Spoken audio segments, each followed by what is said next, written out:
வெற்றி வாழ்வு திருச்சபையினுடைய காலை ஆராதனைக்கு வந்திருக்கிற உங்கள் யாவரையும் நம்முடைய ஆண்டவரும் இரட்சகருமாகிய இயேசு கிறிஸ்துவின் நாமத்தினாலே வாழ்த்தி வரவேற்கிறேன். இன்றைக்கு ஒரு குறுந்தொடரை நாம் பார்க்க இருக்கிறோம்.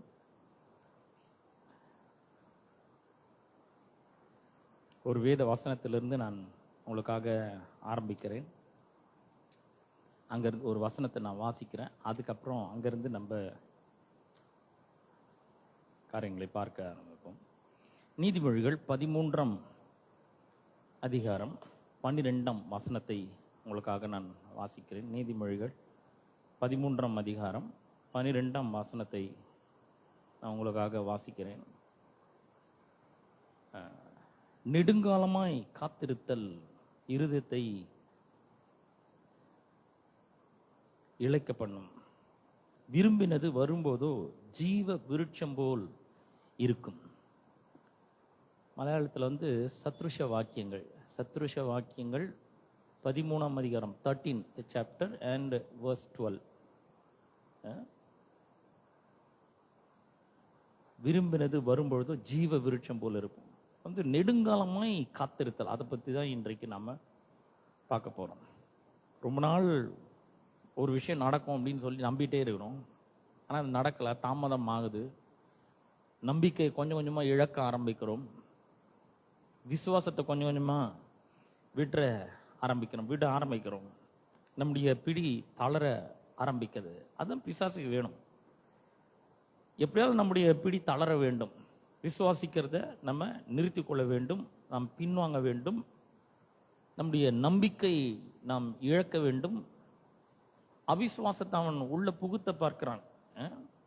எப்படியாவது நம்ம அந்த நம்பிக்கை இழக்க வேண்டும். இது நடக்காது, இது முடியாது, இதெல்லாம் எப்படி நமக்கு நடக்கும், நம்ம ஒரு சாதாரணமான ஆளாச்சு அப்படின்ற ஒரு எண்ணம் நமக்கு வர வேண்டும் என்று பிசாசு விரும்புகிறான். திரும்ப நான் அந்த வசனத்தை வாசிக்கிறேன்.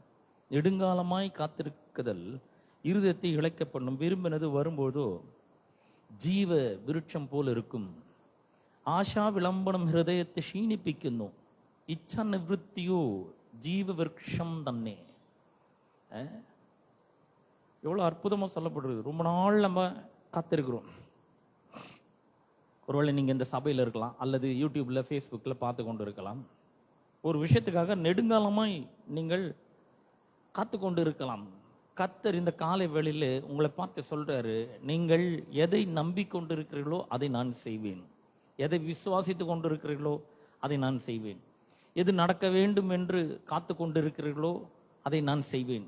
ஒருவேளை சூழ்நிலை உங்களுக்கு எதிராக இருக்கலாம், காற்று உங்களுக்கு சாதகமாக வீசாமல் இருக்கலாம், அநேகர் உங்களுக்கு விரோதமாக எழும்பியிருக்கலாம். ஆனால் நான் அதை செய்வேன் அப்படிங்கிறார். நிச்சயமாய் நான் அதை உங்களுக்காக நான் செய்வேன். நீங்க காத்துட்டு இருக்கீங்க, விசுவாசித்து கொண்டிருக்கிறீர்கள், நம்பிக்கொண்டிருக்கிறீர்கள். இந்த வேலை கிடைக்கும் என்று நம்பிக்கொண்டிருக்கிறீர்கள், இந்த ப்ரொமோஷன் வரும் என்று நம்பிக்கொண்டிருக்கிறீர்கள், திருமணம் ஆகும் என்று நம்பிக்கொண்டிருக்கிறீர்கள். இந்த நம்பிக்கை நெடுங்காலமாக காத்துட்டே இருக்கிறோம். இது நடக்கும், கண்டிப்பாக நடக்கும். நாமளும் விசுவாசிச்சு சூழ்நிலை சாதகமாக இல்லாவிட்டாலும், காற்று எதிராக வீசினாலும், பல கொந்தளிப்பான சூழ்நிலைகள் எதிராக வந்தாலும் நாம நம்பிக்கையில உறுதியா இருக்கிறோம். விசுவாசத்தை இறுக பிடித்து கொண்டிருக்கிறோம். கர்த்தருடைய வார்த்தையை நம்ம இறுக்கமாக பிடித்து கொண்டிருக்கிறோம். அப்புறம் கொஞ்சம் கொஞ்சமா பார்த்தீங்கன்னா அது அப்படியே அந்த காத்திருக்கிற காலம் நீண்டு கொண்டே போகிறது. இந்த காத்திருக்கிற சூழ்நிலையில நம்ம எதை நம்பிக்கொண்டிருக்கிறோமோ அதற்கு எதிராக பல காரியங்கள் நடக்க ஆரம்பிக்கிறது. நாம் எதை விசுவாசித்து கொண்டிருக்கிறோமோ அதுக்கு எதிராக பல சம்பவங்கள் நடக்க ஆரம்பிக்கிறது. ஒருவேளை திடீர்னு பார்த்தீங்கன்னா நமக்கு எதிராக இருக்கிற அந்த அதிகாரி ரொம்ப பெரிய ஆள் மாதிரி தெரியலாம் நமக்கு. அவர்கிட்ட அதிகாரம் இருக்கு, பவர் இருக்கு, அவர்கிட்ட பணம் இருக்கு. நம்மளை எதிர்க்கிறவர்கள் ரொம்ப பெரிய ஆளா இருக்காங்க, நம்மளால அவங்கள ஒன்றும் செய்ய முடியல. இப்படி பல சூழ்நிலைகள் உங்களுக்கு இருக்கலாம். நீங்கள் உதவி அற்றவர்களை போல, நம்பிக்கை அற்றவர்களை போல நீங்க இருக்கலாம். என்னுடைய மனக்குமுறல் யாருக்கு தெரியும், என்னுடைய உள்ளத்தினுடைய வேதனை யாருக்கு தெரியும், நான் எவ்வளவு கஷ்டப்படுறேன்னு யாருக்குமே தெரியாது, கடவுள் மட்டும்தான் தெரியும். நான் என்ன பண்ணுவேன், நான் இவ்வளோ காலம் காத்து கொண்டு இருக்கிறேன், இது நடக்கும்னு காத்து கொண்டு இருக்கிறேன். ஆனா அந்த நம்பிக்கை கொஞ்சம் கொஞ்சமா தேய்ந்து கொண்டே போகிறது, அந்த நம்பிக்கை கொஞ்சம் கொஞ்சமா குறைந்து கொண்டே போகிறது என்று ஒருவேளை நீங்கள் சங்கடப்பட்டு அங்கலாய்த்து கொண்டு இருக்கிறீர்களா? கர்த்தர் உங்களை பார்த்து தான் சொல்றாரு, நீங்கள் நம்பிக்கொண்டிருக்கிறது கண்டிப்பா நடக்கும். நெடுங்காலமாய் காத்திருத்தல் இருதயத்தை இழைக்க பண்ணலாம், சோர்ந்து போயிருக்கலாம், இன்னும் நடக்கலையே என்று நீங்கள் இழைத்து போய் சோர்ந்து போயிருக்கலாம். கர்த்தர் சொல்றார், இன்றைக்கு அதை கைகூடி வர பண்ணுவேன் என்று கர்த்தர் சொல்கிறார். இன்னைக்கு கைகூடி வர பண்ணுவேன், அதை சாத்தியமாக்குவேன். உங்களுக்கு உங்க பட்சத்துல யாரும் இல்லாம இருக்கலாம், எதிராளி சைட்ல எல்லாருமே இருக்கலாம், உங்களோட கர்த்தர் மட்டும்தான் இருக்கிறாருன்னு வச்சுக்கோங்க, நீங்க கண்டிப்பா ஜெயிப்பீங்க. ஹல்லேலூயா. ஏன்னா வேதம் சொல்கிறது இப்படி இருக்க நம்ம என்ன சொல்லுவோம்? கர்த்தர் நம்முடைய பட்சத்தில் இருந்தால் நமக்கு விரோதமாய் நிற்பவன் யார்? யாரும் எதிர்த்து நின்று விரோதித்து நின்று ஜெயிக்கவே முடியாது. பாருங்க, அப்படிப்பட்ட ஒரு ஆசீர்வாதத்தை கர்த்தர் உங்களுக்கு தருகிறார். நெடுங்காலமாய் காத்திருக்கிறது இருதயத்தை இழைக்க பண்ணும். விரும்பினது வரும்பொழுதோ, நீங்க என்ன விரும்புறீங்க, அதை ரொம்ப ஆழமா விரும்புறீங்களா? என்ன ஆனாலும் சரி, நான் இந்த நம்பிக்கை இழக்க மாட்டேன், என்ன ஆனாலும் சரி விசுவாசத்தை இழக்க மாட்டேன், கர்த்தர் எனக்கு அற்புதத்தை செய்வார், கர்த்தர் இந்த காரியத்தை எனக்கு கைகூடி வர பண்ணுவார், கர்த்தர் எனக்கு உதவி செய்வார் அப்படிங்கிறதுல நீங்க உறுதியா இருக்கிறீங்களா? இருந்தீங்கன்னா கண்டிப்பா கர்த்தர் அதை வாய்க்க செய்கிறார், டெஃபினட்டா வாய்க்க செய்கிறார். கர்த்தர் நிச்சயமாக காரியங்களை வாய்க்க செய்கிறார். என்னன்றதுக்கெல்லாம் காத்துட்டு இருக்காங்க பாருங்க ஜனங்கள், நிறைய விஷயங்களுக்காக காத்து கொண்டு இருக்கிறார்கள். முதல்ல ஒரு வசனத்தை நான் உங்களுக்காக வாசிக்கிறேன். யோபின் புஸ்தகம் 14 அதிகாரத்துல 14 வசனத்தை வாசிக்கிறேன். ஜோப் 14:14 நான் வாசிக்கிறேன். மனுஷன் செத்த பின் பிழைப்பானோ, எனக்கு மாறுதல் எப்போது வரும் என்று எனக்கு குறிக்கப்பட்ட போராட்டத்தின் நாளெல்லாம் நான் காத்திருக்கிறேன். பாருங்க, காத்திருக்கிறான். அவன் என்ன சொல்றான் பாருங்க, எனக்கு மாறுதல் எப்போது வரும் என்று எனக்கு குறிக்கப்பட்ட போராட்டத்தின் நாளெல்லாம் நான் காத்திருக்கிறேன். போராட்டம் நடந்துட்டு இருக்குதுங்க பாருங்க. யோபு பத்தி கொஞ்சம் யோசிச்சு பாருங்க. கடவுளே ஒரு சர்டிபிகேட் கொடுக்குறாரு. யோபு 1ஆம் அதிகாரத்துல கர்த்தர் யோபு பற்றி சொல்றாரு. யார்கிட்ட? பிசாசுட்ட, சாத்தான் இடத்துல சொல்றாரு. 8ஆம் வசனம் 1:8. இந்த யோபு யாருன்னா, ரொம்ப செல்வாக்காய் வாழ்ந்து கொண்டு இருக்கிறவன். அவன் உத்தமன், சன்மார்க்கன், தேவனுக்கு பயந்து பொல்லாப்புக்கு விலகுற ஒரு மனுஷன். இப்படிப்பட்ட ஆட்களுக்கெல்லாம் துன்பம் வருமானா கண்டிப்பா வரும். ஏன்னா பைபிள்ல சொல்லி இருக்குது அந்த மாதிரி. அந்த மனுஷன் பாத்தீங்கன்னா 3ஆம் வசனம் சொல்லுது, கிழக்கத்தி புத்திரர் எல்லாரிலும் பெரியவனா இருந்தான். ரொம்ப பெரிய ஆளு, பணம் எக்கச்சக்கமா இருக்குது, சொத்து ஏகப்பட்ட சொத்து இருக்கு, பிள்ளைகள் நிறைய இருக்காங்க, எக்கச்சக்கமா இருக்காங்க, எல்லாமே நிறைய இருக்குது, அளவுக்கு அதிகமா இருக்குது. அது மட்டும் இல்ல, இவன் ஏதாவது கட்டப்பழக்கம் இருக்குமானா இல்ல. அவன் உத்தமன், சன்மார்க்கன், தேவனுக்கு பயந்து பொல்லாப்புக்கு விலகுகிற ஒரு மனிதனாய் அவன் இருக்கிறான். அப்பேற்பட்ட ஒரு நல்ல மனிதன் அவன். எல்லாவற்றுக்கும் கர்த்தரை நம்புகிறவன்.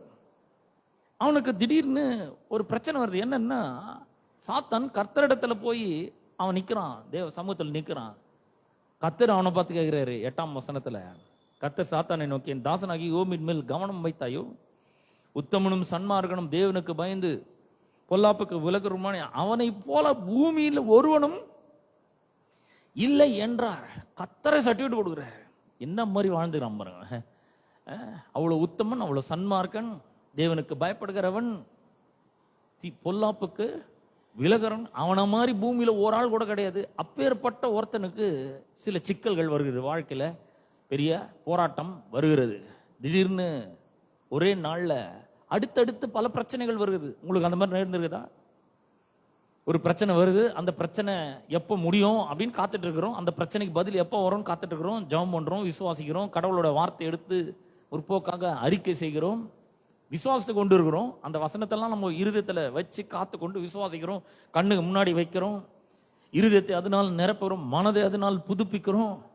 ஆனா எல்லாமே மோசமான காரியங்கள்லாம் நடக்கிறது. உங்களுக்கு நடந்திருக்கா பாருங்க. யோபுக்கு அந்த மாதிரி நடந்திருக்குது. ஒரு பிரச்சனை முடியறதுக்குள்ள அடுத்த பிரச்சனை, அது முடியறதுக்குள்ள அடுத்த பிரச்சனை, அது முடியறதுக்குள்ள அடுத்த பிரச்சனை, அடுத்து அடுத்து அடுத்து அடுத்து பல பிரச்சனைகள் அவனை சூழ்ந்து கொள்ளுகிறது. நாம கூட பாருங்க, மனிதர்களாக இந்த உலகத்துல வாழ்ந்து கொண்டிருக்கிறோம், கர்த்தருடைய துணையை கொண்டு வாழ்ந்து கொண்டிருக்கிறோம். யோபு மாதிரி உத்தமன், சன்மார்க்கன், தேவனுக்கு பயந்து பொல்லாப்புக்கு விலகுற போல வாழ்ந்து கொண்டு இருக்கிறோம். ஆனா யோபு சொல்றான், எனக்கு குறிக்கப்பட்ட போராட்டத்தினாலெல்லாம் மாறுதல் எனக்கு எப்போ வரும்னு காத்து கொண்டு இருக்கிறேன். ஏன்னா இப்போ எனக்கு வந்து உடம்பு பூரா வியாதி, உச்சந்தலையிலேருந்து உள்ளங்கால் வரைக்கும் பெரிய வியாதி வந்திருக்கு, தோல் வியாதி. ஓட்டு எடுத்து சுரண்டி கொண்டு இருக்கிறான். எவ்வளோ செல்வாக்கா வாழ்ந்தவன் இப்போ வந்து அவனுடைய நிலைமை ரொம்ப படு பரிதாபமாக இருக்கிறது. அந்த மாதிரி ஒரு நிலைமைக்கு நீங்க வந்திருக்கீங்களா? இப்போ ஒருவேளை நீங்க நல்லா செல்வாக்கா வாழ்ந்திருக்கலாம், மிகப்பெரிய ஒரு செல்வந்தர்களாக வாழ்ந்திருக்கலாம். இன்றைக்கு உங்க நிலைமை வந்து ரொம்ப மோசமான ஒரு நிலைமைக்கு போயிருக்கலாம். கடவுளை நம்பி இருக்கலாம், விசுவாசித்திருக்கலாம், நம்பிக்கையோட காத்திருக்கலாம். கர்த்தர் என்னோட கூட இருக்கிறாருங்க, நான் அசைக்கப்படுவதில்லைன்னா அப்படி வாழ்ந்திருக்கலாம். ஆனா இன்றைக்கு உங்களோட சூழ்நிலை இப்ப யோப போல அவன் மாறுதல் எப்போ வரும், எனக்கு ஒரு சேஞ்ச் வேணும். இன்னைக்கு வாழ்க்கையில நிறைய பேருக்கு மாற்றம் வேணும் பாருங்க. மாறுதல் எப்போ வரும் என்று காத்து கொண்டு இருக்கிற நிறைய பேருக்கு பாருங்க, என் புருஷன் மாறினா போதுங்க, எனக்கு ஆண்டவர் எதுவுமே செய்ய தேவையில்லைங்க, என் புருஷன் மாறினாவே போதும், என் புருஷன் சம்பாதிக்கிறாரு, குடிக்கிறாரு, அடிக்கிறாரு, என்னென்னமோ பண்றாருங்க, புருஷன் மாறினா போதும். மாறுதல் எப்போ வரும் அப்படிங்கிறாங்க. நிறைய பேர் அதுக்கு காத்து கொண்டு இருக்கிறாங்க. சிலருக்கு வந்து பாத்தீங்கன்னா அவங்க புருஷன் ஆண்டவர் அறிஞ்சா மட்டும் போதும், என் பிள்ளைங்க ரட்சிக்கப்பட்டா போதுங்க, வேற எதுவுமே எனக்கு வேண்டாம். கத்தட்ட நான் அதுக்காக தான் காத்துட்டு இருக்கேன், எப்போ மாறுதல் வருமோ தெரியல, என் பிள்ளைகள் மாறணும். சிலர் வந்து எங்க அப்பா மாறணும், எங்க அம்மா மாறணும். சிலர் வந்து என்னோட வறுமை மாறணுங்க, ரொம்ப வருஷமா நான் வந்து தரித்திரத்திலும் ஏழ்மையிலும் வறுமையிலும் பற்றாக்குறையிலும் வாழ்ந்து கொண்டிருக்கிறேன். வறுமை எப்போ மாறுமோ தெரியல, நான் என்னென்னமோ பண்ணி பார்க்குறேன், எனக்கு மாறுதல் எப்போ வரும்? இந்த வறுமையை ஒழிச்சிட்டு ஒரு பெரிய ஒரு நல்ல ஒரு வசதி எப்போ வரும்? கர்த்தர் ஆசீர்வதிச்சிருக்கேன்னு சொல்லியிருக்காரு, அந்த ஆசீர்வாதம் எப்போ வரும்? அந்த ஆசீர்வாதத்தை எப்போ அனுபவிக்கிறேன்னா மாறுவேன். வெறும் வறுமையாக அனுபவிச்சுக்கிறேன். பல வருஷங்களாக நான் கஷ்டத்திலே இருக்கிறேன், பண கஷ்டத்தில் இருக்கிறேன், எல்லாத்துக்கும் பிரச்சனை, எல்லாத்துக்கும் துன்பம். பணத்துக்கு எங்கே போகிறதுன்னு நான் கஷ்டப்பட்டு தவித்து கொண்டு இருக்கிறேன். ஃபீஸ் கட்டுறதுக்கு பிரச்சனை, வாடகை கட்டுறதுக்கு பிரச்சனை, இது மாதிரி வறுமையில் தவித்து கொண்டு இருக்கிறேன். கையில் பைசா நிற்க மாட்டேங்குது. இந்த வறுமை எப்போ மாறும்? சரி, வறுமை மாறுறதுக்காக காத்து கொண்டு இருக்கிறாங்க. கர்த்தர் சொல்றாரு, நான் மாத்துறேன், அது ஏற்கனவே மாத்திட்டேன், நான் உனக்காக நான் தரித்திரமா ஆயிருக்கேன், உன்னோட வறுமையை போக்குறதுக்கான எல்லா வேலையும் நான் செஞ்சு முடிச்சிருக்கேன் அப்படிங்கிறாரு. வறுமை மாறிடுச்சு ஏற்கனவே, இது நமக்கு தெரியணும். அவர் வறுமையை மாத்திருக்கிறார். 2 கொரிந்தியர் 8:9 சொல்ற, நம்முடைய கர்த்தராகிய இயேசு கிறிஸ்துவின் கிருபையை அறிந்திருக்கிறீர்களே, அவர் ஐஸ்வர்யம் உள்ளவராய் இருந்தும் அவருடைய தரித்திரத்தினாலே நீங்கள் ஐஸ்வர்யவான்கள் ஆகும்படிக்கு உங்கள் நிமித்தம் அவர் தரித்திரர் ஆனாரு. அவர் என்னைக்கோ தரித்திரர் ஆயிட்டாரு. சாபத்தெல்லாம் அவர் ஏற்றுக்கொண்டார், வறுமையை அவர் ஏற்றுக்கொண்டார். நம்ம வறுமையில் இருக்கணும்னு கடவுள் விரும்புறதே இல்லை பாருங்க. ஆனா ஏன் நம்ம வறுமையில இருக்கிறோம்? அவர் நம்மளை ஆசீர்வதிச்சு ஏன் வறுமையில் இருக்கணும்? நம்ம எந்த ஸ்டெப்புமே எடுக்கிறதே கிடையாது. அவர் எல்லாம் பண்ணி வச்சுக்கிறார். இப்ப நம்ம போய் சுதந்திரிக்கணும். போன வாரம் சொன்னது மாதிரி, போன வாரமா அதுக்கு முந்தின வாரமா நான் சொன்னது மாதிரி, எரிகோவும் அதனுடைய யுத்த வீரரும் அது ராஜாவும் எல்லாத்தையும் விட்டு ஒப்படைச்சிட்டம்பான்ற யோசுவாவை பார்த்து, நீ போய் சுதந்திரி, எழுந்துரு அப்படிங்கிறாரு. உசியா ராஜாவை பத்தி பார்த்தா, அவன் பார்த்தீங்கன்னா எழுந்து புறப்பட்டு போய் எதிரிகளுடைய அலங்கத்தை இடித்து போட்டு அவன் தன்னுடைய பட்டணத்தை கட்டி கொள்ளுறான் அங்க. அப்ப இங்க வந்து பார்த்தீங்கன்னா இந்த வறுமை எப்போ மாறும் என்று காத்து கொண்டு இருக்கிறோம். காத்து காத்து காத்து பல வருஷங்கள் ஆயிடுது. நம்பிக்கை அற்று போயிடுறோம். வாழ்க்கைனா வறுமை இருக்கதான் செய்யும் போலது நம்ம நினைச்சுக்கிறோம். இல்ல இல்ல, கர்த்தர் அதை ஒரு நாளும் விரும்புறதே கிடையாது. நாம ஆசீர்வாதமாக வாழ வேண்டும் என்பதற்காக தேவன் எவ்வளவு காரியங்களை அற்புதமா செய்து வைத்திருக்கிறார். கல்வாரி சிலுவையில் அவர் தரித்திரம் ஆகி இருக்கிறார். சில வறுமை மாறணும்னு நினைக்கிறாங்க, ஏற்கனவே மாறிடுச்சுங்க. மாறிவிட்டது என்பதை நாம் நம்புகிறவர்களாக இருக்க வேண்டும். இயேசு எனக்காக எல்லா தரித்திரத்தையும் ஏற்றுக்கொண்டார், எல்லா ஏழ்மையும் பற்றாக்குறையும் அவர் ஏற்றுக்கொண்டார். அவருடைய தரித்திரத்தினால இப்பொழுது ஐஸ்வர்யவானா இருக்கிறேன். நான் தரித்திரமா வாடுறது கடவுளுடைய சித்தம் கிடையாது. நான் ஆசீர்வாதத்தில் வாடுறது தான் கடவுளுடைய சித்தம் என்பது முதலாவது விசுவாசிக்க வேண்டும். அதுல ஒரு பெரிய தீர்மானத்தை எடுக்க வேண்டும். நான் இனிமேல் வறுமையில வாழ மாட்டேன், தரித்திரத்தில் வாழ மாட்டேன், ஏழையா வாழ மாட்டேன் என்ற ஒரு தீர்மானத்தை நாம் எடுக்கிறவர்களாக இருக்க வேண்டும். கர்த்தர் எனக்காக எல்லாவற்றையும் செய்து முடித்து விட்டார் என்பதை நாம் விசுவாசிக்க வேண்டும். தாவீது சொல்றான், கர்த்தர் எனக்காக யாவற்றையும் செய்து முடிப்பார். அந்த மாதிரி ஒரு விசுவாசம் நமக்கு இருக்க வேண்டும். நீங்க எதை நம்பிக்கொண்டிருக்கிறீர்களோ அந்த காரியத்தை வாய்க்க செய்யும்படி கர்த்தர் உங்களோடு கூட இருக்கிறாருங்க. அது சொல்றாரு, அந்த காரியத்தை நான் கைகூடி வர பண்ணுவேன். எதிர்பார்த்து காத்து கொண்டு இருக்கிறீர்களா, என்ன நம்பி கொண்டு இருக்கிறீர்களா, நான் அதை கைகூடி வர செய்வேன். அதுல உங்களுக்கு பெரிய வெற்றியை தருவேன். நீங்கள் விரும்பின நிச்சயமா வரும். வேதம் சொல்கிற நீதிமொழிகள் புஸ்தகத்துல, நீதிமான் விரும்புகிறது அவனுக்கு கொடுக்கப்படும். அப்ப காத்து கொண்டு இருக்கிற காரியங்களை கர்த்தர் சொல்றாரு, உலகாலம் காத்து இருந்த போதும், ஆனா இந்த காரியத்தை நான் கைகூடி வர பண்ணுகிறேன். நீங்க விரும்புகிற காரியம் நிச்சயமாய் வரும் அப்படிங்கிறார். யோபு சொல்ற கொஞ்சம் இந்த மாற்றம் ஏற்பட வேண்டும் அப்படின்னு அவர் யோசிக்கிறார். அவர் எவ்வளோ ஆதங்கம் பாருங்க. எனக்கு மாறுதல் எப்போது வரும் என்று காத்திருக்கிறேன். மாறுதல் வரணும், என் வாழ்க்கையில் ஒரு சேஞ்ச் வரணும் அப்படிங்கிறவங்க எத்தனை பேர்? நான் நினைக்கிறேன் எல்லாருக்குமே மாற்றம் வேணும் இல்லையா? எல்லாருக்குமே சேஞ்ச் வரணும் தான். எவ்வளவு காலத்துக்கு நம்ம இன்னொருத்தர் கையை எதிர்பார்த்துன்னு இருக்குது? நாம கொடுக்கிறவர்களாக மாற வேண்டும். அந்த மாறுதல் வர வேண்டும். நமக்கு வறுமை மாறணும், வியாதி மாறணும், சூழ்நிலைகள் மாறணும், மாற்றம் வேணும். நமக்கு மாற்றம் வேணும். வேண்டாம் வேண்டாம்னு சொல்றவங்க யாருமே உலகத்தில் இருக்க முடியாது பாருங்க. எல்லாருக்குமே மாற்றம் ரொம்ப அவசியம். சில பார்த்தீங்கன்னா எனக்கு தொழிலில் ஒரு பெரிய வெற்றிலாம் இல்லைங்க, ரொம்ப மந்தமா இருக்குது, அதுல ஒரு மாற்றம் வரணும் அப்படின்னு விரும்புறாங்க. ஆனா அவங்க நம்பி நம்பி சோர்ந்து போய் விடுகிறார்கள், இழைத்து போய் விடுகிறார்கள். எவ்வளவு காலத்துக்கு நம்பிட்டே இருக்கிறது? ஏன்னா நெடுங்காலமாய் காத்து இருக்கிறது இருதயத்தை இழைக்க பண்ணும் சொல்றாரு பாருங்க.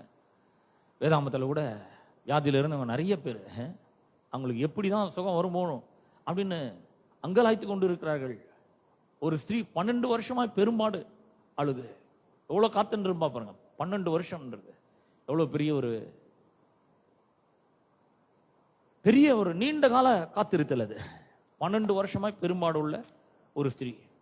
அது மட்டும் இல்ல, நம்பிக்கையோடு போய் சில மருத்துவர்கள் இடத்துல போற, சுகம் கிடைக்கும், சுகத்துக்காக காத்து கொண்டே இருக்கிறா. மார்க்கு சுவிசேஷம் 5ஆம் அதிகாரத்துல 25ஆம் வசனத்தை வாசிக்கிறோம் பாருங்க. மார்க் 5:22. அப்பொழுது 12 வருஷமாய் பெரும்பாடு உள்ள ஒரு ஸ்திரீ அநேக வைத்தியர்களால் மிகவும் வருத்தப்பட்டு தனக்கு உண்டானவளையெல்லாம் செலவழித்தும் சற்றாகிலும் குணமடையாமல் அதிக வருத்தப்படுகிற பொழுது, என்ன ஒரு எவ்வளோ ஒரு மோசமான ஒரு காரியம் பாருங்க. கொஞ்சம் கூட சரியாகலன்னா கூட பரவாயில்ல, ஆனா அதிகமான வருத்தம் அங்க அவளுக்கு ஏற்படுகிறதை நாம பார்க்கிறோம். அதிக வருத்தப்படுகிற பொழுது மர்கோஸ் 5ஆம் அத்தியாயம் 12 சம்பத்சரம் ஆயிட்டு ரத்த சிரவம் உள்ளவளாகி பல வைத்தியன்மாராலும் ஏரியோன்னு சகிச்சு தனிக்குள்ளதொக்கையும் செலவழிச்சிட்டும் ஒட்டும் பேதம் வராதே ஏற்றமும் பரவசமாய் தீர்ந்திருந்தான் ஒரு ஸ்திரீ യേശുവിന്റെ വർത്തമാനം കേട്ട് അവന്റെ വസ്ത്രമെങ്കിലും തൊട്ടാൽ ഞാൻ രക്ഷപ്പെടും എന്ന് പറഞ്ഞു പുരുഷാരത്തിൽ കൂടി புறகில் வந்து அவனுடைய வஸ்திரம் தொட்டு. என்ன மாதிரி ஒரு நம்பிக்கை பாருங்க. 12 வருஷம் பெருமாடு, எவ்வளோ வைத்தியர்கள் மூலமாக கொஞ்சம் கூட சுகமே கிடைக்கல. ஆனா அதிக வருத்தம், எக்கச்சக்கமான வருத்தம் உள்ள கஷ்டம். ஆனா நம்பிக்கை மட்டும் இழக்கல, காத்து கொண்டே இருக்கிறா. 12 வருஷம் காத்து நின்றா, ஆனா இப்போவும் அவள் காத்து கொண்டே இருக்கிறாள். பாத்தீங்கன்னா கர்த்தர் அந்த காத்திருத்தலை அவளுக்கு அருள் செய்கிறாள். 28ஆம் வசனமும் 29ஆம் வசனத்துல நம்ம பார்க்கிறோம். அவள் வஸ்திரத்தை தொட்டாள். 29ஆம் வசனம், உடனே க்ஷணத்தில் அவளோட ரத்த ஸ்ரவம் நின்னு பாத மாறி தான் ஸ்வஸ்தமாய் என்று அவள் சரீரத்தில் அறிஞ்சு. உடனே அவளுடைய உதிரத்தின் ஊரல் நின்று போயிட்டு அந்த வேதனை நீங்கி ஆரோக்கியம் அடைந்ததை அவள் தன் சரீரத்தில் உணர்ந்தாள். உடனே பாருங்க எவ்வளவு பெரிய ஒரு சுகம். காத்துட்டே இருக்கிறா, எவ்வளவு வருஷம் காத்துட்டு இருக்கிறா பாருங்க. 12 வருஷம் 12 வருஷமாக காத்து கொண்டு இருக்கிறா. 34ஆம் வசனத்துல இயேசு சொல்றாரு பாருங்க. 34ஆம் வசனத்துல மார்க் 5:34 அவர் சொல்றார். அவர் அவளை பார்த்து, மகளே உன் விசுவாசம் உன்னை ரட்சித்தது. பாருங்க, அந்த நம்பி கொண்டு இருக்கிறாள், காத்து கொண்டு இருக்கிறாள். சுகம் நிச்சயமாய் கிடைக்கும். ஒருவேளை 12 வருஷமா இருக்கலாம், பல வைத்தியர்களை நான் பார்த்திருக்கலாம், சொஸ்தம் அடையாமல் இருந்திருக்கலாம். ஆனா நான் காத்து கொண்டேதான் இருக்கிறேன். விசுவாசத்தை விடவில்லை, நம்பிக்கையை விடவில்லை. நம்பிக்கையோடு நான் காத்து கொண்டு இருக்கிறேன். கர்த்தர் நிச்சயமாய் எனக்கு சுகத்தை அருளுவார், சுகத்தை கொடுக்கிற தேவன். அவர் வஸ்திரத்தின் ஓரத்தை தொட்டா கூட நான் சொஸ்தமாவேன் சொல்றாரு. மகளே உன் விசுவாசம் உன்னை ரட்சித்தது. சமாதானத்தோடு போய் உன் வேதனை நீங்கி சுகமாயிரு. வேதனை நீங்கிரும். வேதனை நீங்கிறதுக்கு அவர் உதவி செய்யறார். அந்த வேதனை நீங்கணும்னு காத்து கொண்டு இருக்கிறாள், சுகமாகணும்னு காத்து கொண்டு இருக்கிறாள். கர்த்தர் பெரும் சுகத்தை அவளுக்கு தருகிறாள். 34ஆம் வசனத்தை வாசிக்கிறேன்.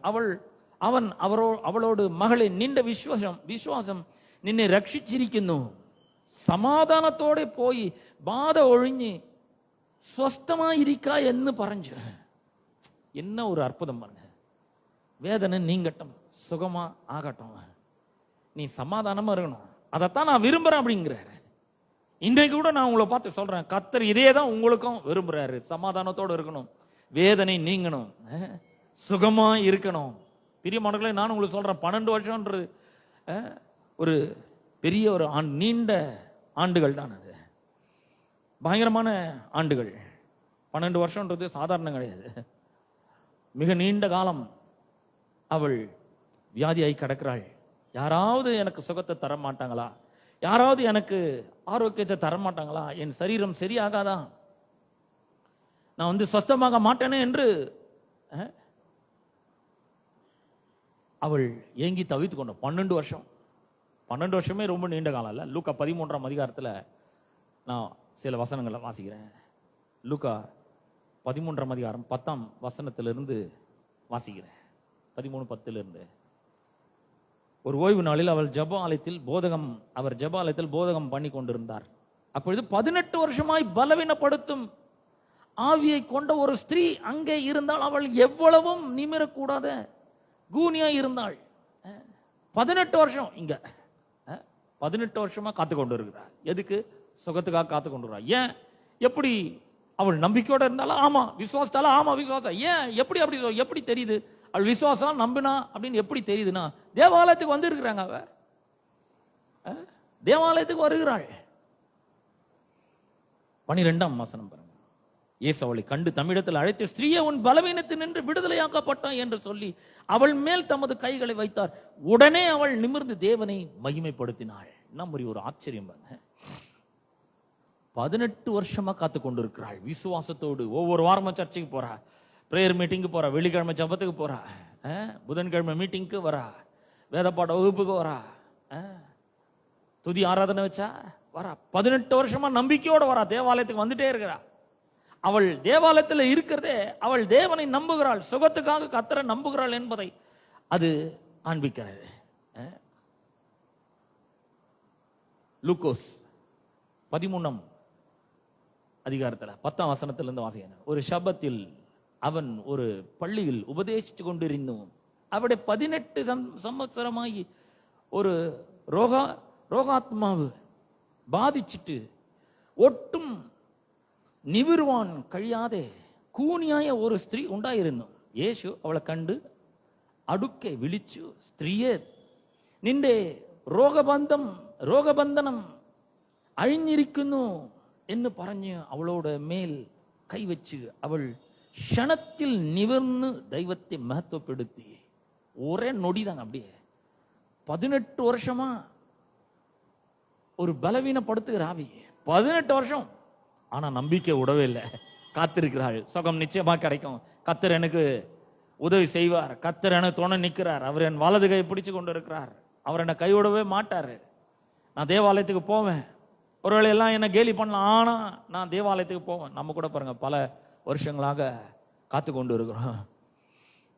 வேலை கிடைக்கும், பதவி ஒரு கிடைக்கும், திருமணம் நடக்கும், வீடை வாங்குவோம், கண்டிப்பா ஒரு நல்ல நிலைமைக்கு வருவோம், கடன் பிரச்சனை தீரும், இந்த பிரச்சனை இந்த வேதனை என்னை விட்டு அகலும், இந்த நிந்தனை அவமானம் என்னை விட்டு நீங்கும், கர்த்தர் உதவி செய்வார். ஒருவேளை இத்தனை ஆண்டுகள் கடந்திருக்கலாம், ஆனா கர்த்தரை நான் நம்பிக்கொண்டு இருக்கிறேன் என்று சொல்லி ஒருவேளை நீங்க நம்பிக்கொண்டு இருக்கலாம். நான் சொல்றேன், கர்த்தர் அந்த காரியத்தை வாய்க்க பண்றாருங்க. உங்களுக்காக கர்த்தர் அந்த காரியத்தை வாய்க்க பண்றாரு. நீங்க அவமானப்பட்ட இடத்துல உங்களை தள்ளி நிமிர வைக்குவார் கர்த்தர். நிச்சயமாய் அந்த சுகத்தை அவர் உங்களுக்கு தருவார். 12 வருஷம் பெரும்பாடு, 18 வருஷம் கூனி, கொஞ்சம் கூட நிமிரவே முடியல, அந்த அளவுக்கு அவள் கூனியாய் இருந்தாள். கர்த்தர் அங்க ஒரு பெரும் சுகத்தை கட்டளையிடுகிறதை நாம் பார்க்கிறோம். அவளை பார்த்து சொல்றாரு, ஸ்திரீயே, உன் பலவீனத்தினின்று நீ விடுதலையாக்கப்பட்டாய். பாருங்க, அவர் வார்த்தை ரிலீஸ் பண்றாரு. உடனே அவள் சொஸ்தமாகிறதை நாம் பார்க்கிறோம். உன் பலவீனத்தை நின்று விடுதலையாக்கப்பட்டாங்க. 18 வருஷமா யாருமே சொல்ல அந்த சர்ச்சில் அவளுக்கு. ஆனா இன்றைக்கு நான் உங்களுக்கு சொல்றேன், உங்கள் காரியங்களை கர்த்தர் வாய்க்க செய்வார். நிச்சயமா நீங்கள் காத்து கொண்டிருக்கிற நடக்கும். உங்களுடைய நம்பிக்கை வீண் போகாது. கர்த்தர் நீங்கள் நம்பிக்கொண்டிருக்கிற காரியங்களை நிறைவேற்றுவார். நிச்சயமா அது நடக்கும். நம்பிக்கையோட இருங்க. எத்தனை வருஷமானாலும் தாங்க கர்த்தர் அதை நிச்சயமா நிறைவேற்றுவாருங்க. நீங்க விரும்பணும் நிச்சயமா வரும். அது ஜீவ விருட்சம் போல இருக்கும். உங்களுக்கு பெரிய மகிழ்ச்சி உங்களுக்கு உண்டாகும். டெஃபினட்டா உண்டாகும் உங்களுக்கு. யோவான் 5ஆம் அதிகாரத்துல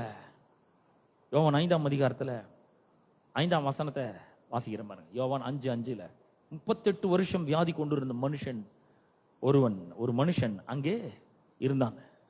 12 அதுவே ரொம்ப பெருசுன்னு நினைச்சோம். அதுக்கப்புறம் 18 வருஷத்தை பார்த்தோம்னா 12 வருஷம் எவ்வளவு மேல், இது இன்னும் 6 வருஷம் அதிகமா இருக்குது. ஆனா இங்க பாத்தீங்கன்னா இதோட 11 வருஷம் அதிகம். 38 வருஷமாய் 20 வருஷம் அதிகம். 18 எங்க 38 எங்க 38 வருஷமாய் வியாதியை இருக்கிற ஒரு மனுஷனை இயேசு அங்கே காண்கிறார். என்னால் 38 ஆண்டு ரோகம் பிடிச்சு கிடந்தொரு மனுஷன் അവിടെ ഉണ്ടായിരുന്നു. അവൻ കിടക്കുന്നത് യേശു കണ്ട് ഇങ്ങനെ ഏറിയ കാലമായിരിക്കുന്നു എന്നറിഞ്ഞ് നിനക്ക് സൗഖ്യമാകുവാൻ മനസ്സുണ്ടോ എന്ന് அவனோடு ചോദിച്ചു. பாருங்க, நீ சொஸ்தமாக வேண்டும் என்று விரும்புகிறாய் என்று அவனை பார்த்து கேட்கிறார். உனக்கு விருப்பம் இருக்கா? பாருங்க, விரும்பினதான் வருவாங்க. ஹலோ, நெடுங்காலமா காத்திருக்கிறது ஒண்ணு, ஆனா விரும்புறீங்க. என்னத்தை விரும்புறீங்க? அவ்வளவுதாங்க, போச்சுங்க, வேலை போச்சு, அவ்வளவுதான், குடி முழுகி போச்சு அப்படிங்கிறோம். கடன்ல மூழ்கிட்டங்க, அவ்வளவுதான், யாரும் என்ன காப்பாற்ற முடியும். அதுதான் விரும்புறீங்களா? என்ன விரும்புறீங்களோ அதான் வாயிலிருந்து வரும். பாருங்க, யோபு மாறுதல் எப்போ வரும்னு கேட்டான். உங்களுக்கு மாறுதல் வரத்துக்கு ரெடியா இருக்குது. கர்த்தர் கொடுக்க ரெடியா இருக்கிறாரு. மாறுதல் வரத்துக்கு வேண்டிய எல்லாவற்றையும் அது செஞ்சு முடிச்சிட்டாரு. டெஃபினட்டா மாறுதல் வரும். ஒரு பெரிய டிரான்ஸ்ஃபர்மேஷன், ஒரு பெரிய மாற்றம் ஏற்படும். டெஃபினட்டா வாழ்க்கையில் ஒரு பெரிய வெற்றி, பிரேக் த்ரூ நிச்சயமாய் கிடைக்கும். 38 வருஷமா வியாதியை கிடக்கிறான்னு இயேசு கண்டு அவன்கிட்ட வந்து, நீ விரும்புறியா? சொஸ்தமாக வேண்டும் என்று நீ விரும்புறியா? இந்த வேலை கிடைக்கணும் நீ விரும்புறியா? திருமணம் ஆகணும் நீ விரும்புறியா? நிறைய பேருக்கு விருப்பம் இல்லை. வாழ்க்கையில் அப்படியே செட்டில் ஆகிட்டு இருக்காங்க. அவ்வளோதாங்க. 3 வருஷம் நாங்கள் எங்கள் அப்பா அம்மா கடன் வாங்கினாங்க, இப்போ நான் கடன் வாங்கிட்டு இருக்கேன். அவங்களோட கொஞ்சம் அதிகமாக வாங்கியிருக்கேன் நான். அவங்க வாங்கினாங்க, நானும் வாங்குறேன். தலைமுறை கடன்லேயே மூழ்கி கிடக்குறாங்க. நீங்க என்ன விரும்புறீங்க? கடனை ஒழிச்சு கட்டணும்னு விரும்புறீங்களா? கர்த்தர் கேட்கிறார், சொஸ்தமாக வேண்டும் என்று விரும்புறாயா? நீ சொஸ்தமாக வேண்டும் என்று விரும்புறாயா? நீ ஆசீர்வாதமா இருக்கணும்னு விரும்புறியா? விரும்புறீங்களா? அது ரொம்ப முக்கியம். வேலை கிடைக்கணும்னு விரும்புறியா? இந்த படிப்பில வெற்றி பெற வேண்டும் என்று நீங்க விரும்புறீங்களா அப்படின்னு கேட்கிறார். What's your desire? நீங்கள் என்ன விரும்புகிறீர்கள்? விருப்பம்ன்றது பாருங்க எல்லாவற்றுக்கும் மேலோங்கிற ஒரு காரியம். ஊழியம் சிறப்பா நடக்கணும்னு நீங்க விரும்புறீங்களா? விரும்பினா அதை செய்ய அவர் ரெடியா இருக்கிறார். விரும்புறது வரும், கண்டிப்பா டெஃபினட்டா வரும்.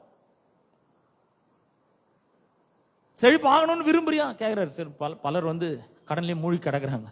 அவங்கள பார்த்துக்க, செழிப்பா வாழணும்னு விரும்புறியா? நீ விரும்புறியான்னு கேட்கிறார். இவனை கேட்கிறார், நீ சொஸ்தம் அடைய வேண்டும் என்று விரும்புறா என்று கேட்கிறார். ஆனா அவன் கரெக்டா டைரக்டான பதில சொல்ல. இல்லைங்க, குளத்தை கலக்கும் போது எனக்கு முன்னாடி இன்னொருத்தன் போய் இறங்கிறான், என்னை கொண்டு போய் குளத்துல விடுறதுக்கு யாரும் இல்லை. எப்ப விரும்புறியா இல்லையா அதுதான் கேட்டாரு. நீ எப்படிப்பா குளத்துல போய் விடுறன்னு கேட்டாரு. யாராவது இருக்காங்களா நான் கேட்டாரு. உனக்கு முன்னாடி வேற யாராவது போறாங்களா கேட்டாரு. இல்ல. அவருக்கு நீ விரும்புறியா? சொஸ்தமாகணும் நீ விரும்புறியா? வேலை கிடையணும் நீ விரும்புறியா? புருஷன் மாறணும் நீ விரும்புறியா? உன் வாழ்க்கையில் ஒரு பெரிய மாற்றம் வரணும்னு விரும்புறியா? யோபு விரும்ப. மாறுதல் எப்போ வரும்? காத்திருக்கிறேன். அப்ப கர்த்தர் உங்களை பார்த்து கேட்கிறாரு, இந்த பாவத்தின் பிடியிலிருந்து விடுதலை ஆகணும் நீ விரும்புறியா? இந்த கடனின் பிடியிலிருந்து விடுதலை ஆகணும் நீ விரும்புறியா? நீ விரும்புறியான்னு கேட்கிறாரு. ஏன்னா விரும்புறத செய்யறதுக்கு ரெடியா இருக்கிறாரு. அவர் கேட்கிறாரு, நீ விரும்புறியா?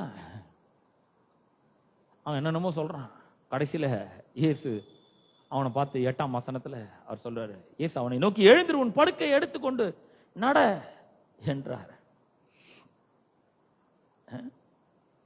சொன்ன உடனே அவன் எழுந்து நடக்க ஆரம்பித்தான். இயேசு அவனோடு, எழுநேற்று நின்ற கிடக்கை எடுத்து நடக்கான் என்று പറഞ്ഞു. உடனே மனுஷன் சௌக்கியமாயி கிழக்க எடுத்து நடந்து என்ன சொன்னாரோ அதை அப்படியே அவர் நடப்புகிறார். எடுத்து நடந்தாச்சு. எத்தனை வருஷம்? 38 வருஷமா. 38 வருஷம், 12 வருஷம் வியாதியை கடந்தா. அப்புறம் அவளை இயேசு சொஸ்தமாகணும், வேதனை நீங்கட்டும், சுகமாகு அப்படிங்கிறாரு.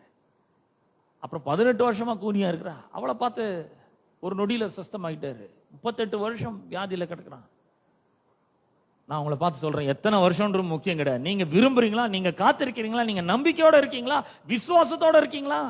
கர்த்தரை கெட்டியா பிடிச்சிட்டு இருக்கீங்களா? அதாங்க அங்க ரொம்ப முக்கியம். கர்த்தர் அதை செய்வார், நிச்சயமா செய்வார்.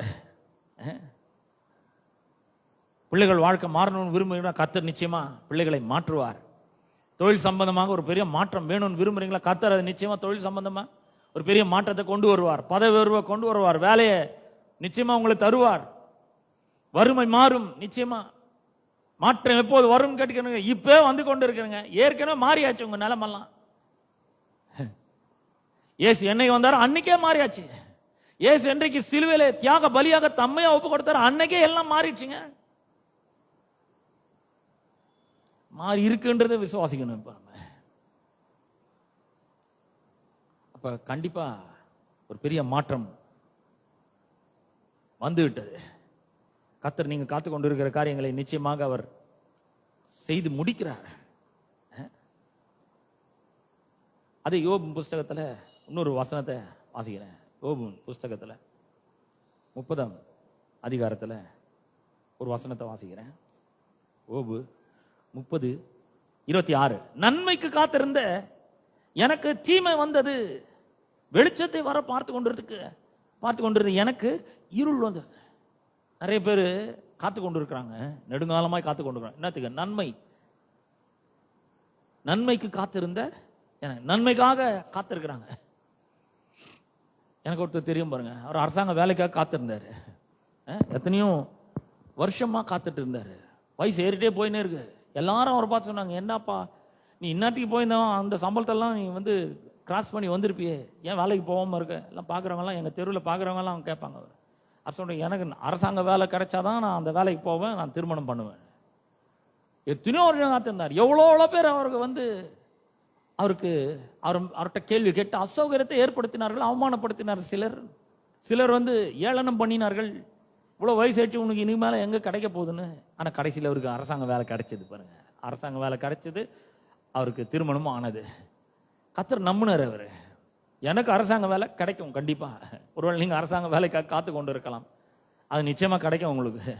நன்மைக்கு காத்திருந்த எனக்கு அப்படிங்கிறார். நன்மைக்காக காத்து இருக்கிறீங்களா? கண்டிப்பா கர்த்தர் நன்மையை தருவார், அந்த அரசாங்க வேலையை தருவார். திருமணம் நிச்சயமாக நடக்கும். விசாக்காக பல வருடங்களாக காத்திருக்கலாம், விசா கிடைக்கும் கண்டிப்பா. ஒருவேளை வீட்டுக்காக நீங்க ஜெபித்து கொண்டிருக்கலாம், அந்த காரியத்தை கர்த்தர் நிச்சயமா செய்வார். நன்மை வரும் என்று காத்திருக்கிறீங்க. ஒருவேளை நீங்க யோசிக்கலாம், ரொம்ப வேதனையா இருக்குங்க, எத்தனையோ வருஷம் காத்து நின்றுட்டேன் நான், ஒண்ணுமே நடக்கல, ஒரு நன்மை நடக்கல. நன்மைக்காக காத்துட்டு இருக்கிறேன் நான்.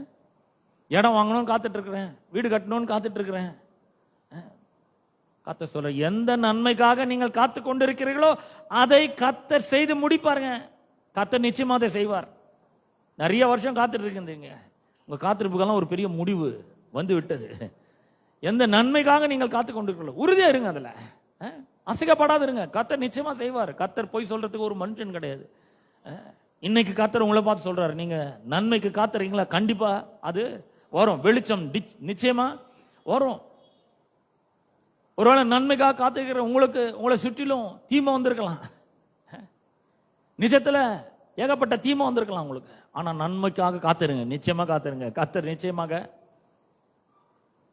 அவர் நன்மை கொண்டு வருவார்.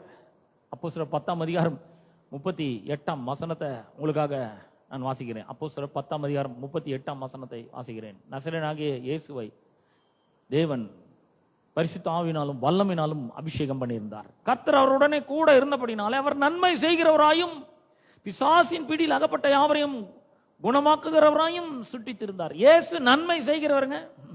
ஹலோ, இயேசு நன்மை செய்கிறவராய் இருக்கிறார். அவர் நிச்சயமாக உங்களுக்கு நன்மை செய்வார். ஒரு நாளும் உங்களுக்கு நடக்கிற தீமையை பார்த்துட்டு சும்மா இருக்க மாட்டார். அவர் நம்ம ஒருவேளை நினைக்கலாம், இவ்வளோ தீமை நடக்குது, கர்த்தர் அமைதியா இருக்கிறாரு. நன்மை வரும்னு காத்துட்டு இருந்தேனே, எனக்கு தீமை வந்துடுச்சு, கர்த்தர் அமைதியா இருக்கிறாரு, அவர் எனக்காக ஒண்ணுமே செய்யலையே, நன்மை எங்க நடந்தது, எனக்கு எல்லா தீமையும் எனக்கு வந்து நடக்குது அப்படி ஒருவேளை நீங்க யோசித்து கொண்டு இருக்கலாம். இயேசு நன்மை செய்கிறவராக இருக்கிறார். அவர் உங்களுக்கு நன்மை செய்வார். நன்மை நிச்சயமா வரும். வெளிச்சம் கண்டிப்பா உதிக்கும். இருள் இருக்கு, இருளின் மத்தியில் இருக்கிற உங்களுக்கு வெளிச்சம் நிச்சயமாய் உதிக்கும். அப்போஸ்தல பிரவருத்திகள் 10:38 10:38 நசரனாய இயேசுவின் தெய்வம் பரிசுத்த ஆத்மாவினாலும் சக்தியாலும் அபிஷேகம் செய்ததும் தெய்வம் அவனோடு கூட இருந்தது கொண்டு அவன் நன்மை செய்தும் பிசாசு பாதிச்சவரை ஒக்கையும் சௌக்கியமாக்கியும் கொண்டு சஞ்சரிச்சதுமாய விவரணம் தன்னை நீங்கள் அறியுന്നുവല്ലോ. 10:38 அப்படி சொல்லு. நன்மை செய்கிறவராயும் பிசாசின் பிடியில் அகப்பட்ட யாவரையும் சுகமாக்குகிறவராயும் குணமாக்குகிறவராயும் சுற்றி இருந்தார். நன்மை செய்கிற இயேசு உங்களோட இருக்கிறார். அவர் உங்கள் பட்சத்தில் இருக்கிறாருங்க. 1000 பேர் உங்களுக்கு தீமை செய்ய நினைக்கலாம், ஆனா அதெல்லாம் ஈடேறாது. அதெல்லாம் வாய்க்கிற மாதிரி தெரியலாம், அதெல்லாம் வெற்றிகரமா அவங்க நடத்துற மாதிரி தெரியலாம், அநேகர் உங்களுக்கு விரோதமா எழும்பி இருக்கலாம். ஆனா கர்த்தர் நன்மை செய்கிறவர். அவர் உங்கள் பட்சத்தில் இருக்கிறார், உங்களோட கூட இருக்கிறார். உங்களுக்கு நிச்சயமா நன்மை செய்வார். நன்மை தவிர அவர் வேற எதுவும் செய்ய மாட்டாருங்க. கண்டிப்பா நன்மைக்காக காத்திருக்கிற உங்களுக்கு நன்மை வரும். வெளிச்சத்துக்காக காத்திருக்கிற உங்களுக்கு வெளிச்சம் உதிக்கும். கண்டிப்பா நன்மை நடக்கும்.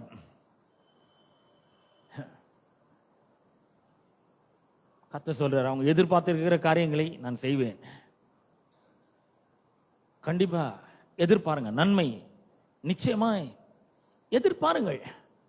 அந்த நன்மை அவர் உங்களுக்கு செய்யறதுக்கு வல்லமை உள்ளவராய் இருக்கிறார். அந்த நன்மையை உங்களுக்கு கொடுக்க அவர் மிகவும் ஆவல் உள்ளவராய் இருக்கிறார். நன்மை நிச்சயமாய் உங்களுக்கு வந்து கிடைக்கும். சிலர் நெடுங்காலமாய் சில விஷயங்களுக்காக காத்திருக்கிறாங்க. சுகத்துக்காக, வறுமை நீங்கணும், ஆசீர்வாதமா வாழணும், வேலை கிடைக்கணும், ப்ரொமோஷன் கிடைக்கணும், திருமணம் நடக்கணும், வீடு கட்டணும், இடத்த வாங்கணும், எவ்வளோ விருப்பங்கள் பாருங்க. அதெல்லாம் வாய்க்க செய்வார் கர்த்தர். நிச்சயமா நடக்கும். அவர் சில நன்மைக்காக காத்திருக்கிறாங்க. எந்த நன்மையா இருந்தாலும் சரி, நிச்சயமா அது நடக்கும். வேற சிலதுக்காக காத்திருக்கிறாங்க பாருங்க. கலாத்தியர் 5:5 வாசிக்கிறேன். கலாத்தியர் 5:5 நாங்களோ நீதி கிடைக்கும் என்று ஆவி கொண்டு விசுவாசத்தினால் நம்பிக்கையோட காத்திருக்கிறோம். நீதி கிடைக்கும். சிலருக்கு அநீதி நடந்திருக்குது உலகத்துல. இந்த வாழ்க்கையில நிறைய அநீதிகள் நடக்குது. எதிரிகள் கிடையாது, தங்களுடைய சொந்த குடும்பத்தாரால கூட உங்களுக்கு ஒருவேளை அநீதி நடந்திருக்கலாம். நீதிக்காக நீங்கள் காத்து கொண்டிருக்கலாம். ஒருவேளை நீங்கள் கணவன் மனைவியா இருக்கலாம், கணவனால் மனைவி பாதிக்கப்பட்டிருக்கலாம், மனைவினால கணவன் பாதிக்கப்பட்டிருக்கலாம். நீதி கிடைக்கும் என்று நம்பிக்கையோடு நீங்கள் காத்து கொண்டிருக்கலாம். பண விஷயத்துல பலர் உங்களுக்கு தீங்கு இழைத்திருக்கலாம், அநீதி இழைத்திருக்கலாம். பணத்தை வாங்கி கொண்டு ஏமாற்றி கொண்டு இருக்கலாம். பணத்தை வாங்கும்பொழுது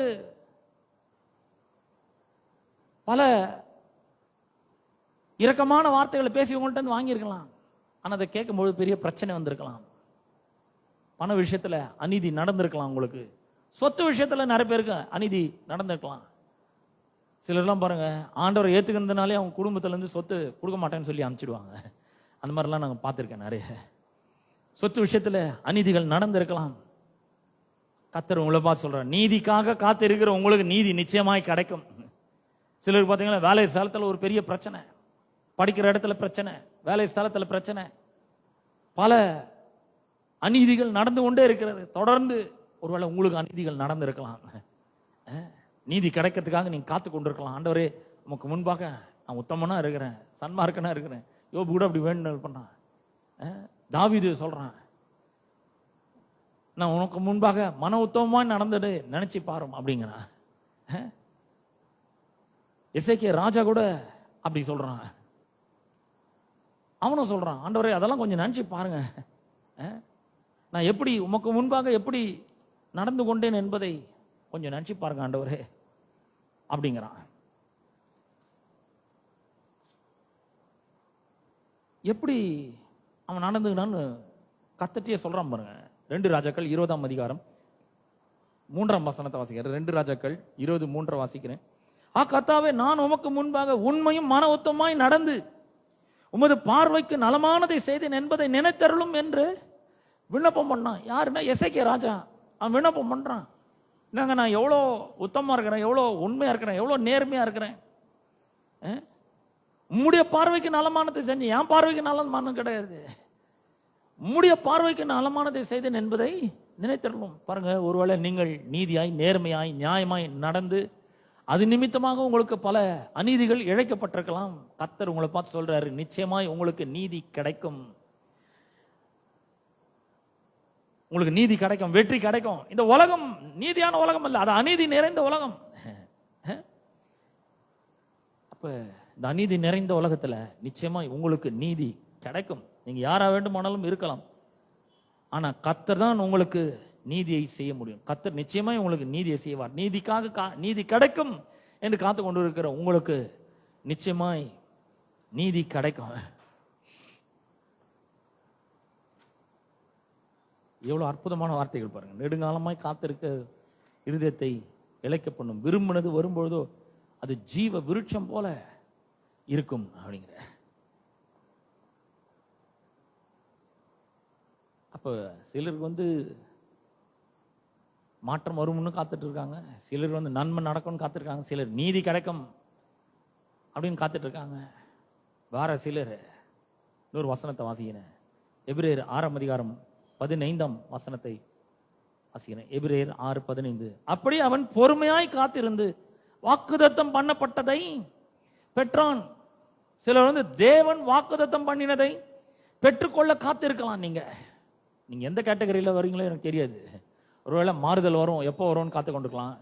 அப்படி இல்லைன்னா உங்களுக்கு நன்மைக்காக காத்து கொண்டிருக்கலாம், அல்லது நீதிக்காக காத்து கொண்டிருக்கலாம், அல்லது தேவன் வாக்குதத்தம் பண்ணினதை பெற்றுக்கொள்ளும்படி காத்து கொண்டு இருக்கலாம். தேவன் சுகத்தை வாக்கு பண்ணியிருக்கலாம், அந்த சுகத்துக்காக நீங்கள் காத்து கொண்டிருக்கலாம். பெற்றுக்கொள்றது தேவன் ஆசீர்வாதத்தை உங்களுக்கு வாக்கு பண்ணியிருக்கலாம், அந்த ஆசீர்வாதத்துக்காக நீங்கள் கர்த்தருடைய வாக்குதத்தத்தை பிடித்து கொண்டு காத்து கொண்டு இருக்கலாம். ஒருவேளை கர்த்தர் உங்களை ஊழியத்தை கழைச்சிக்கலாம், ஊழியம் செய்வேன், ஊழியத்தை பெருக பண்ணுவேன், ஆசீர்வதிப்பேன் அப்படின்னு உங்களுக்கு வாக்கு பண்ணியிருக்கலாம். கர்த்தர் உங்களுக்கு கடனை மாற்றுவேன்னு வாக்கு பண்ணியிருக்கலாம். அந்த வாக்குதத்தத்தை நீங்கள் பிடித்து கொண்டு இருக்கிறீர்கள், பொறுமையா காத்து கொண்டு இருக்கிறீர்கள். எப்ப இந்த வாக்குதத்தம் நிறைவேறும்? சிலர் பார்த்து கர்த்தர் சொல்லுவாங்க, நீ ஆத்துமாதாயம் பண்ணுவ, கண்டிப்பா ஆத்துமாதாயம் பண்ணுவாய். பேதுரு சொன்னது போல மீன் பிடிக்கிறவன மனுஷர் பிடிக்கிறவன் ஆக்குவன்னு சொல்லியிருக்கலாம். இந்த வாக்குதத்தத்தை பிடித்து கொண்டு காத்து கொண்டு இருக்கலாம். எப்போ இது நிறைவேறும் அப்படின்னு. ஒருவேளை சுவிசேஷம் சொல்லுவாய் அப்படின்னு காத்து கொண்டிருக்கலாம். அநேகருக்கு ஊழியத்தை கொடுக்குறாரு பாருங்க ஆண்டவர், அது நிறைவேறதுக்காக காத்து கொண்டு இருக்கிறார்கள். கரெக்டான நேரம் வரணும், கரெக்டான சமயம் வரணும், சரியான பாதையில போகணும், கரெக்டா ஆண்டவர் சொல்றப்போ அந்த ஊழியத்துல காலடை எடுத்து வைக்கணும், சுவிசேஷத்தை சொல்லணும், ஆத்துமாதாயம் பண்ணணும், ஊழியத்தை செய்ய வேண்டும் என்று நீங்கள் பொறுமையோடு காத்து கொண்டு இருக்கலாம். கர்த்தர் சொல்றாரு, நான் சொன்ன வார்த்தை நிச்சயமா நிறைவேறும், டெஃபினட்டா நிறைவேறும். அது வெறுமையாய் திரும்பாது, ஒரு நாள் என்னிடத்துக்கு வெறுமையாய் திரும்பாது, நிச்சயமா அந்த காரியம் வாய்க்கும். இந்த வாக்குதத்தத்தை நம்பிக்கொண்டிருங்கள், இந்த வாக்குதத்தத்தை பிடித்து கொண்டிருங்கள், இந்த வாக்குதத்தம் நிச்சயமாய் நிறைவேறும் அப்படிங்கிறாரு. கர்த்தர் சொன்ன வார்த்தை நிறைவேறும். சிலருக்கு சொல்லிருக்கலாம், இத்தனை ஆண்டுகள் ஆயிடுச்சே இன்னும் குழந்தை பிறக்கலையே அப்படின்னு நீங்க ஏங்கி தவித்து கொண்டிருக்கலாம். 2 வருஷம் ஆயிடுச்சு, 3 வருஷம் ஆயிடுச்சு, சிலருக்கு 5 வருஷம் ஆயிடுச்சு, சிலருக்கு 10 வருஷம் ஆயிடுச்சு, இன்னும் பிள்ளையே பிறக்கல. கர்த்தர் சொல்ற பிள்ளை பிறக்கும், கண்டிப்பா கர்ப்பத்தின் கனியை ஆசீர்வதிக்கிறேன்னு சொல்றாரு. பிள்ளை பிறக்கும், நிச்சயமா பிள்ளை பிறக்கும். சிலர் பிள்ளைகளோட ரட்சிப்புக்காக ஜெபித்து கொண்டிருக்கலாம். ஐயோ என் பிள்ளை பொழுதன்னைக்கு மொபைல்லே இருக்குது, இந்த ரட்சிப்பை வீணாக்கி கொண்டு இருக்குது, இதுக்கு ஒரு மாறுதல் வராதா, நன்மை நடக்காதா, நீதி கிடைக்காதா? கர்த்தர் என் பிள்ளைய ஒலிவ மர கன்றுகளை போல இருப்பான்னு சொல்லி இருக்கிறாரு, அந்த காலம் வராதா அப்படின்னு சொல்லி பிள்ளைகளுக்காக கர்த்தர் கொடுத்த வாக்குத்தத்தத்தை நம்பி கொண்டிருக்கலாம். கர்த்தர் உங்கள் பிள்ளைகளை ரட்சிப்பார், நிச்சயமா கர்த்தர் உங்கள் பிள்ளைகளை மாற்றுவார். அவருடைய வாழ்க்கையில் ஒரு பெரிய ஆசீர்வாதம் நடக்கும், வேலைக்கு போவார்கள் நிச்சயமா. ஐயோ என் பிள்ளை ஊரை சுத்திட்டு இருக்கு, ஒரு ஒழுக்கமான ஒரு நிலைக்கு வரலையே, கடவுளை நம்ப மாட்டேங்கிறானே அப்படின்னு ஒருவேளை நீங்கள் பிள்ளைகளுக்காக ஜெபித்து கொண்டிருக்கலாம். அந்த ஜபத்தை கர்த்தர் கேட்டுக்கொண்டு இருக்கிறார். ஜபத்துக்கு பதில் நிச்சயமாய் வரும். இந்த வீட்டை கட்டுவீர்கள், நீங்கள் நிச்சயமாய் உயர்த்தப்படுவீர்கள், சீக்கிரமாய் நிறைவேற போகிறது, வேகமாய் நிறைவேற போகிறது. இதெல்லாம் எதுக்கு? ஏதோ ஒன்று சும்மா உங்களை உற்சாகப்படுத்தணுன்றதுக்காக நான் சொல்லலை.